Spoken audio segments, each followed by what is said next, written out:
ఇంతకుముందు వీడియోలో ఈ సి1లో 1, 2, 3, 4 ఎంటర్ చేస్తే డిఫరెంట్ ఫార్ములాస్ ఎగ్జిక్యూట్ అవ్వడం మనం నేర్చుకున్నాం.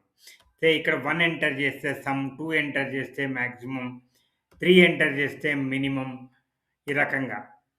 ఇప్పుడు అదే రిజల్ట్‌ను మనము అంతకంటే మెరుగైన ఫార్ములాను ఉపయోగించి మనము ఎట్లా చేయాలో చూద్దాం.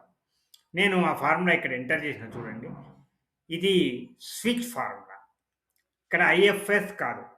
దీని అడ్వాంటేజ్ ఏంటంటే, ఇక్కడ ఒక్కసారే సి1 అని మెన్షన్ చేస్తే చాలు. ఐఎఫ్ఎస్‌లో ప్రతిసారి మనం సి1 1, సి1 2, సి1 3 ఆ రకంగా మనము మెన్షన్ చేయాల్సి వస్తది. ఇక్కడ ఒకసారి సి1 అని నేనన్నా. దానికి 1, 2, 3, 4, 5 వాల్యూస్ ఇస్తే చాలు.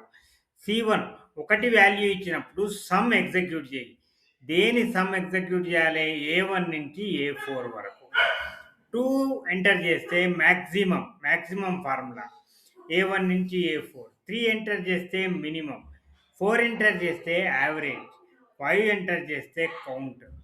ఏమీ లేకపోతే ఇక్కడ ఒక మెసేజ్ ఎంటర్ 1, 2, 3, 4, 5 ఇన్ సి1.